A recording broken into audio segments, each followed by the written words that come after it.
Welcome, it is Mitch. I'm on YouTube. If you haven't already, please subscribe to the channel as we try to build this thing up.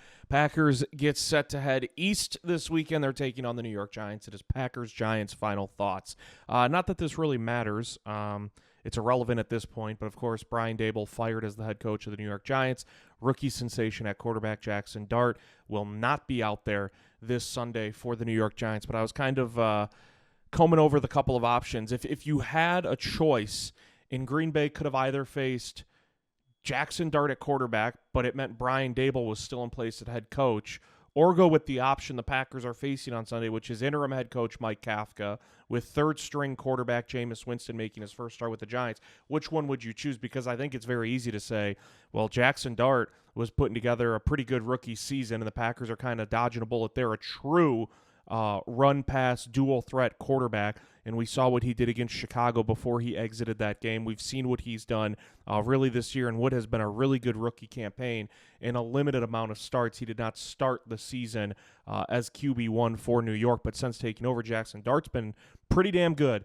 But the flip side of that is this was a team that had blown multiple double-digit leads, many of them on the road this year. We'll get to that in a few minutes. And a team that, I'm not going to say quit on Brian Daboll at any point, but a lot of it seemed like after that loss, especially to Chicago on Sunday, that was a team that was going to check out. And so maybe they get a little bit of a jolt, a little bit of a boost from the interim head coach. And so I thought it was just interesting, like if things were to the status quo for the Giants and it was Daboll still as the head coach and Jackson Dart as the starting quarterback on Sunday, would you rather have that, or would you rather have, hey, maybe they get a little bit of a boost, right? A little bit of an energizer from Daboll being gone and now Kafka coming in as the interim head coach. We'll get to those numbers, how that's fared with NFL teams in recent years. But it's also Jameis Winston under center. I just think it's kind of an interesting food for thought thing. The Packers, of course, are getting the latter with Kafka and Jameis as the interim head coach and quarterback, respectively. I think this is fair to say. I don't think this is embellishing. I don't think this is overreacting. If Green Bay loses this game on Sunday after losing to Carolina the way it did, and losing to Philadelphia is not an embarrassment by any stretch of the imagination. It's the reigning Super Bowl champions. They've kind of had a little bit of an up and down season in terms of camaraderie. A.J. Brown upset, Devonta Smith upset earlier in the season, things of that nature. But Philadelphia is a really good team. They're going to win the NFC East. So there's no shame in losing to them. But the way that Green Bay lost yet again with the offense laying another dud. So now you have back-to-back performances in that caliber with the offense just not producing, not stepping up. I do not think it is a stretch to say if Green Bay loses on Sunday to the Giants in any capacity, whether it's a shootout, low-scoring affair again, whatever, if the Packers lose this game, and it's not because of who the Giants are, it's just because of how the last 2 weeks have fared for the Packers, they go to the Meadowlands, out east, they lose their third in a row, the wheels might come off the bus. And it's hard to comprehend that or accept that as a Packers fan, because really the Packers don't enter those waters hardly ever. You think about when Mike McCarthy, and I'm not saying Matt LaFleur would get fired in season or anything like that. Not suggesting that whatsoever. I'm saying if this is a get-right spot Sunday against a Giants team that is reeling, that now has an interim head coach, that is now starting its third-string quarterback. And that's no disrespect to Jameis Winston. In fact, I am more worried about Jameis Winston being under center than I would be if it was Russell Wilson for the New York Giants. But if you go out there and lose as a touchdown favorite or whatever Green Bay is, last I looked, they were 7. If you go out and you lose as a 7-point favorite when you need that get-right spot and the Giants provide you that cushion and you lose your third straight, I could see the wheels coming off the bus in terms of this season getting really ugly for Green Bay. Because after the Giants, it doesn't get easier. You have the Vikings who are struggling, but the Vikings went 2-0 against you last year. Kevin O'Connell has shown throughout his tenure that he can dial it up against the Packers. Now Hafley, of course, is an incredible defensive coordinator and has shown that it would be a great matchup. I'm merely saying the Vikings, although their struggles this year, that is not a layup. You have Detroit in Detroit on Thanksgiving. They're rocking and rolling. You still have 2 against the Bears. You still have Baltimore, who's on the rise. You still play at Denver, which isn't going to be easy. The point is, you lose 3 in a row this Sunday in a spot where man, you have not looked good offensively, but a lot of people are still going to be picking the Packers to figure it out this weekend. And if you go the opposite direction yet again, I would have a hard time trying to rally the troops in these videos and say, hey, everything's going to be fine. They still have plenty of time to figure it out. A lot of season left. All those cliches, blah, blah, blah, whatever it is. They had, Xavier McKinney said this is a must-win game. He said that at his locker earlier in the week. Now, is it a must-win game in terms of if the Packers lose, they're done from the postseason competition, like getting a playoff spot, so on and so on? No, that's not what is being deemed as a must-win, or why this could be deemed as a must-win for the Packers. Xavier McKinney and perhaps others are saying or thinking that it is a must-win on Sunday because of all the stuff I just listed about losing to Carolina at home, then losing to Philadelphia at home, not doing anything on offense against the Panthers, not doing anything on offense against the Eagles. You have to go out there and get this Sunday to sort of right the wrongs, rally the troops, get the ship turned back and headed in the right direction. Because if you don't, it goes back to what I led with. The wheels could come off the bus.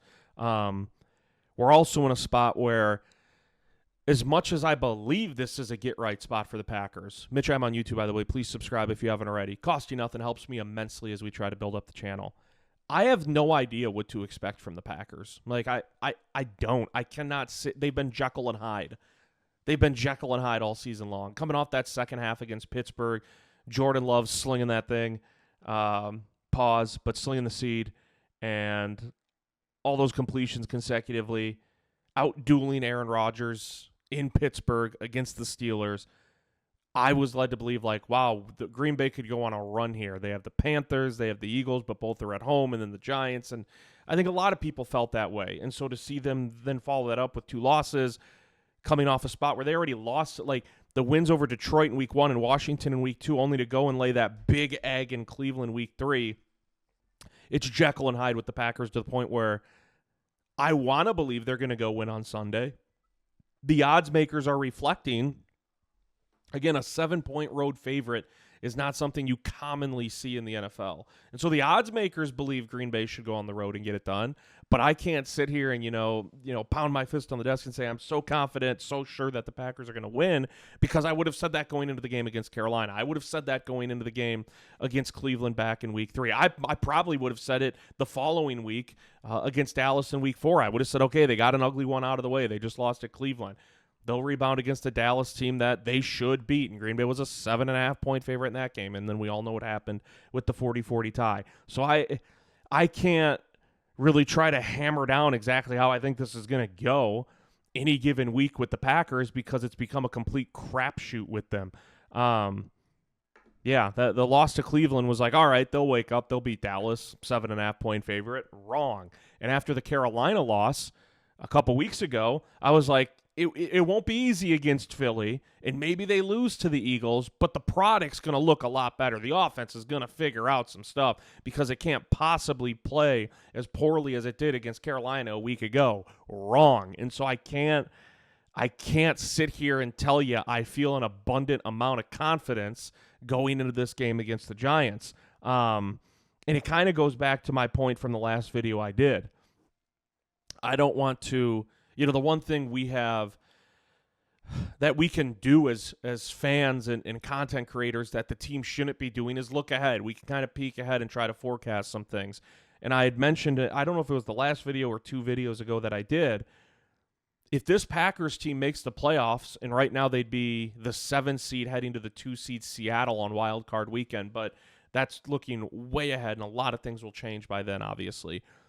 But in terms of the postseason, if this Packers team, how they have looked recently, still punches a ticket to the dance, do you really trust them as a viable threat in terms of this is a team that can win 3 or 4 in a row against the best of the best in do-or-die situations?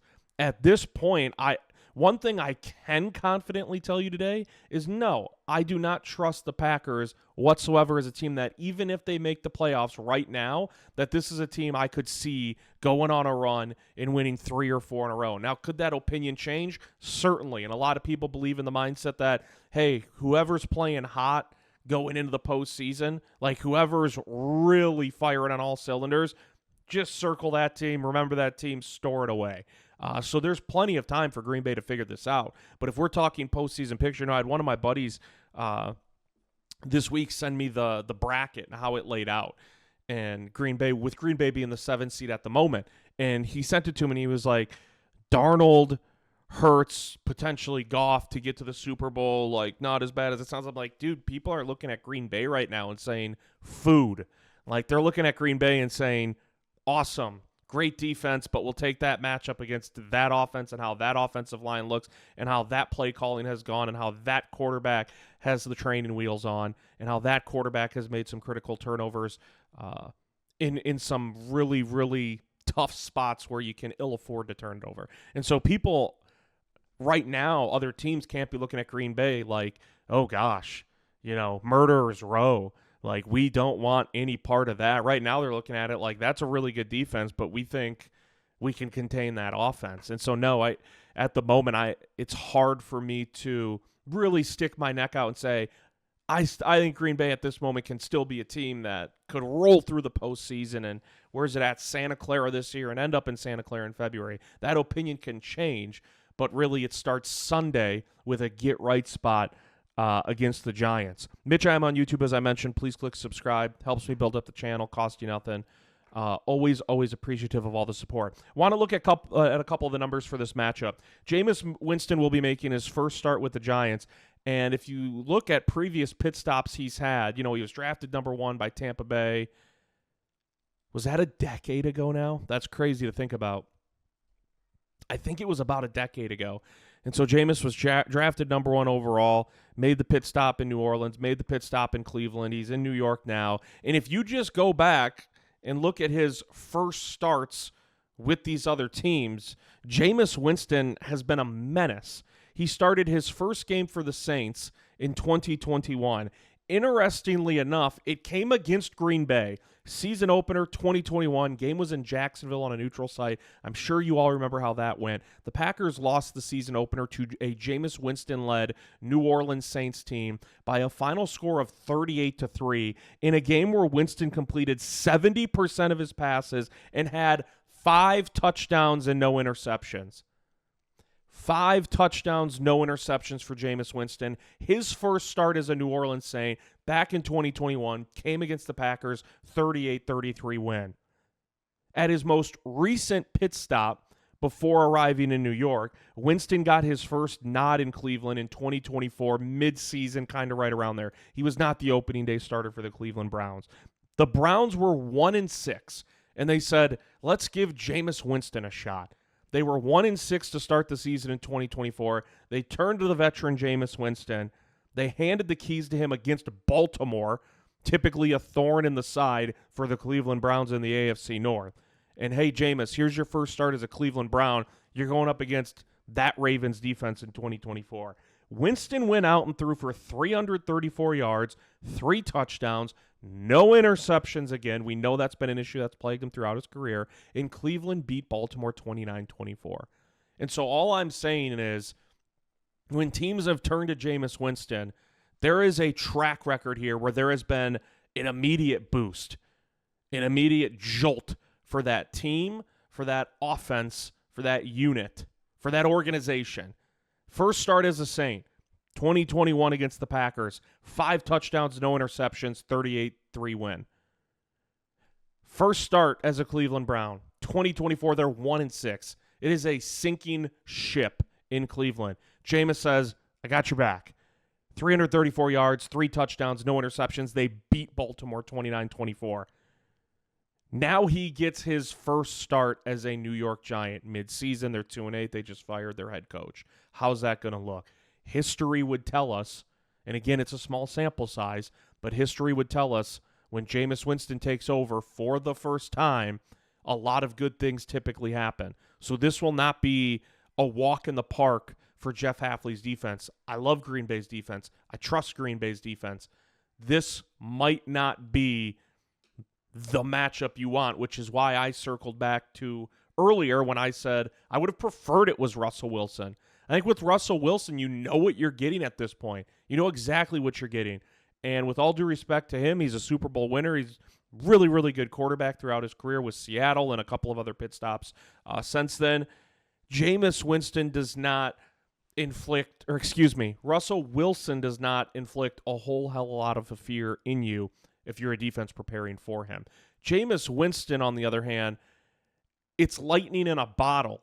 You could get a game where he comes out and goes for 270 yards and 2 or 3 touchdowns and has a clean sheet in the interception department. Or he could come out and be the Jameis Winston we've seen, where maybe it's still 260, 270 yards. There's a touchdown, but there's 2 interceptions. With Russell Wilson, there's stability as an opponent facing him, knowing what you're getting at this point, and it's not really great. With Jameis Winston, it's like, we don't really know, right? Like, he could pull a rabbit out of the hat like he did in Cleveland in 2024, like he did in New Orleans in 2021. Jameis Winston kind of has always had that ability where I use the phrase roller coaster ride frequently, especially when talking about this Packers team this year. It's a roller coaster ride with Jameis Winston, but when you're at those high points, it's really, really good for whatever organization has him as the starting quarterback. And so that's why you can't look at this saying, well, the Packers are getting the third-string quarterback for the Giants. They're a mess. They're 2-8. Well, that third-string quarterback is Jameis Winston, who at worst would be a backup for most other teams, right? Like, he is not your traditional third-string quarterback where it's like, here's a rookie or a second-year guy that was taken in the 6th round. It's a lost season. We're going to turn to the last option, just kind of throw him out there and see what we get. Jameis Winston is a proven veteran, and that part can worry you a little bit if you're an opposition sort of preparing for the New York Giants. And so if you just look at the data, the Giants could already be getting maybe a little bit of a bump in their first game with an interim head coach. Now, if you date back to 2018, when teams in the NFL have fired a coach in season, 16 instances of it, those teams, the immediate week after firing that coach, have gone 8-8. So, usually if you're firing a coach in season, things are going terribly. You're not firing a coach in season if you're 10-2, vying for the number 1 seed. Doesn't happen. If you're firing a coach in season, like the Giants just did with Brian Daboll, it's because for the 3rd straight year, you're 2-8. Clearly things aren't working. Yet those teams who have fired a coach in season dating back to 2018 are 8-8 the immediate week after. So it proves, and one of those instances was in 2018, the Packers fired Mike McCarthy after a loss to Arizona, followed that up with a win, I think it was 34-20, over the Atlanta Falcons, who Joe Philbin, I believe, was the interim head coach for Green Bay. And so Green Bay, a team that really never has head coaching turnover, was in this pool that we've seen since 2018, where teams go 8-8 after firing a coach in season the immediate week after in their next game. And so there is some proof in the pudding to suggest that maybe there's I'm not suggesting that the Giants, the players on the team, despise Brian Daboll or they're rejoicing that he's gone. But there is a sense that you could turn a new page now for the rest of this season because there is a new regime with Mike Kafka taking over for the rest of this year on an interim basis. And so it's a familiar voice, but a new voice for the role that he's in. And maybe if you're the Giants, it's viewed like those other 8 teams that have won in this scenario dating back 7 years, where it's just a little bit of a breath of fresh air. Now you pile on top that it's also Jameis Winston starting for the first time with the Giants, and you look at his numbers in this exact spot at his last 2 pit stops, and there is a little bit of reason for optimism for the Giants. Certainly not having Jackson Dart hurts. Malik Neighbors has been out for quite a while, out for the year with the torn ACL he suffered in the early stages of the season. Not having Cam Scatabo in the backfield, all that hurts the Giants. But they can try to spin this in a way where it's like, hey, Jameis Winston, honestly, probably better than Russell Wilson at this point. A better option. Why they didn't turn to him at other spots instead of, Russell Wilson, and it was Russell Wilson coming in for the injured Jackson Dart last week, who knows? But now Brian Daboll's gone, and it's like, hey, if nothing else, it's a new voice, a fresh voice, a breath of fresh air. Maybe we can, string together a couple of wins. It's why I won't be surprised if the Packers come out and do prove to us, like, hey, this team can be what we saw week 1 against Detroit. saw against Pittsburgh, saw week 2 against Washington, and Green Bay comes out and maybe wins by 14 or 17 points. But on the exact flip side, I would not be surprised if this is like a 2017 Jameis Winston leads the Giants down the field in a 2-minute drill, 17-17 tie, and they walk it off with a field goal. I don't think this is a bold thing to say. The one result that would surprise me is if the Packers get blown out. It's hard for me, with all the pieces they're missing, and as much as you can try to spin the interim tag for the first game as a head coach into a positive, it's still a lot of moving parts. There's a lot of chaos right now with the Giants. I can't see a scenario where the Packers just get blown out against the Giants on Sunday. And with Jackson Dart out, I was hoping it'd be Russ. It's Jameis instead. There's a depleted core of weapons. Would not be shocked if Jameis still is able to just make do with what he has. Flip side of the ball, Mitch, I'm on YouTube. Please subscribe if you haven't already. Packers, Giants, final thoughts. Giants defensive front, talk of the town, entering the season after they took Abdul Carter out of Penn State in the first round. He's had a quiet rookie campaign. But that Giants defensive front has not 1, not 2, not 3, but 4 first-round picks. Brian Burns leading the way this year with 11 sacks. Don't quote me, but I believe that's tied for the NFL lead with Myles Garrett. Do not let last week fool you. Do not look at those totals and see that the Giants sacked Caleb Williams 0 times in that game. I watched that game start to finish because, of course, the Packers played on Monday night. Took my viewing choice to Soldier Field on Sunday to watch that game on TV between the Giants and the Bears. Caleb Williams was pressured early. He was pressured often. He was running for his life. To his credit, the second-year quarterback out of USC made some really, really good plays on those final 2 drives. A lot with his legs. He had the rushing touchdown late in that fourth quarter. But Caleb Williams was under siege often in that game. It is a formidable defensive front for the New York Giants. And you look at how the Packers' offensive line has looked, not so great. That you circle one thing, like, yeah, the Jameis aspect is fun. And how is he going to look? Jordan Love, are they going to cut it loose a little bit? Jeff Hafley's defense going against that depleted offense. Like, all those things matter and will help write chapters in this book as to how this game comes to be. I am looking right up front. If you want me to circle one matchup, it is Packers offensive line against that New York Giants defensive front when it comes to what is the biggest factor in this game that could decide how it comes to be. To me, it is the offensive line of Green Bay against that defensive front of the New York Giants, especially considering Elton Jenkins out for the year. Now you move Sean Ryan from, hey, he was the starting right guard, and then, now he's the backup to Jordan Morgan. Now he's back in the starting lineup at center. I thought when I went back and watched, Sean Ryan held his own, and then some. I thought Sean Ryan was pretty damn good against the Eagles when he came in at center for the injured Elton Jenkins last week. But this is a big-time test for Green Bay's offensive line when it comes to pass protection against the New York Giants and that defensive line. Run game considerations. As good as that defensive front is, and as much hype surrounds that New York Giants defensive line, they have been atrocious, abysmal, disgusting when it comes to stopping the run. The Giants rank 31st in the National Football League in rushing yards allowed per game at 152 per pop. 152 yards yielded on the ground week in and week out on average for the New York Giants. And so you talk about Green Bay, a little bit of Jekyll and Hyde. You look at that defensive front for the New York Giants, they're really good at getting after the quarterback. Four former first-round picks, that's a mouthful.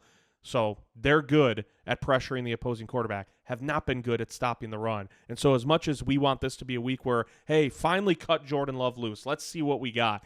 This could be a matchup where it's like, man, the numbers are really telling us lean on Josh Jacobs, lean on Emmanuel Wilson, try to trust this offensive line, which has had trouble paving holes in the ground game. Maybe try to trust them a little bit more this week in an advantageous spot against a New York Giants defensive line that has, rolled out the red carpet for many a run games this year. Last 2 things I want to touch base on.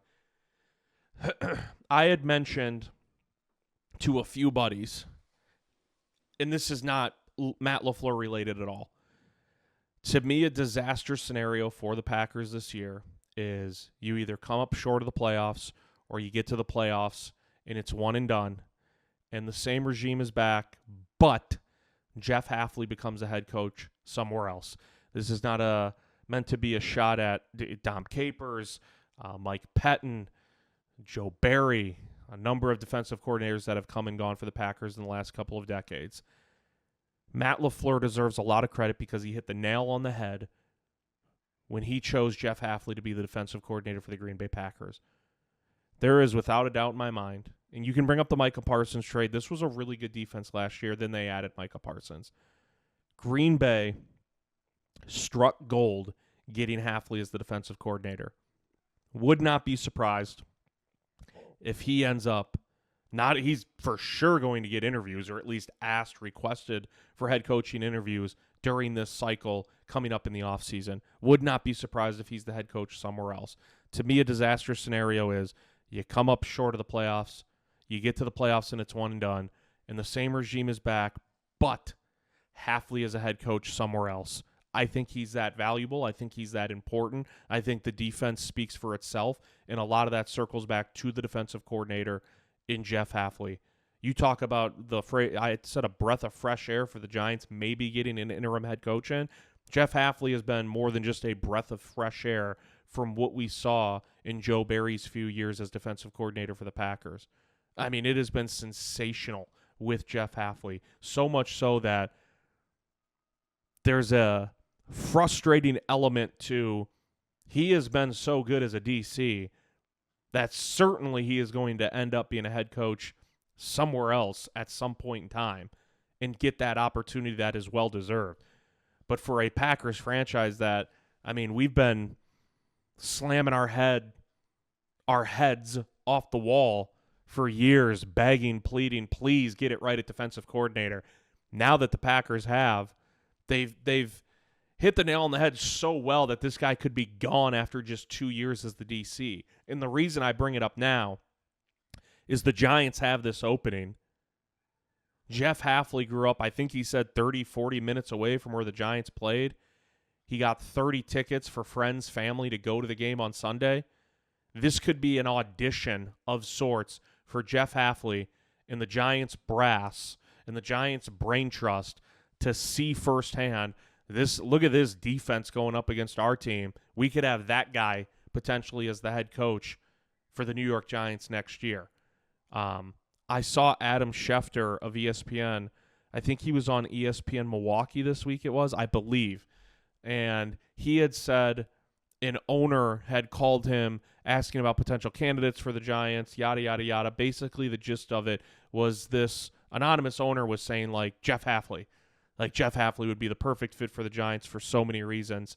And he grew up right around there, friends and family still there, has 30 tickets to the game, bought 30 tickets for the game Sunday for a lot of friends and family to go to. It sucks saying this. You're happy for the guy. You're happy for the person. You're happy for the coach that is Jeff Hafley and the opportunities that should come for him. But selfishly, you want to just pull him back and keep him in Green Bay for at least 1 or 2 more years. 2 more years feels like a massive stretch at this point with how he's performed as the DC. And so I wonder if this could be an audition of sorts for Hafley on Sunday. And the last thing I wanted to touch base on, you talk about auditions. Sean Ryan might be a better center than a right guard. We will find that out the rest of the way this year. Sean Ryan, like Rasheed Walker, your starting left tackle, both set to be free agents. Their rookie deals expire at the end of this year. This is a really cool opportunity for Sean Ryan, and I'm sure he's not viewing it through this lens, maybe a little bit. But the reality is Green Bay is not going to be able to bring back all of the free agents that they will have on expiring deals at the end of this year. We're talking Quay Walker still doesn't have a new deal. Romeo Doubs, Kingsley Enagbari, Rasheed Walker, Sean Ryan. There's many other names. Green Bay has a lot of money tied up in their quarterback, and in Micah Parsons. You're not going to be able to bring all those guys back. This is a really cool, really good opportunity for Sean Ryan the rest of the way to basically audition for the Packers and 31 other teams. I can be a starting center. Again, it was a small sample size. I thought he looked pretty damn good against the Eagles. And you remember that 4th and 1. Of course you remember it. The 4th and 1 play, the inside zone, it gets blown up. The Eagles D lineman is screaming exactly where it's going, exactly what the play is. If you go watch the All-22, Sean Ryan dominated his assignment on that play. Dominated. While the right side got more blown up, and Jacobs tried switching, which Laney was going through because the Eagles had called out what was coming. I think this is a big opportunity for Sean Ryan, and a good one, to prove that, hey, I have versatility. I started at right guard for Green Bay. Then that job got overtaken by Jordan Morgan. Now I'm starting at center because Elton Jenkins down for the year. This is an audition for Sean Ryan. And if it goes well, I think it'd be tough for the Packers to not consider re-signing him, because I don't think the Elton Jenkins experiment at center was going real well this year. But we know he's an all-pro caliber guard.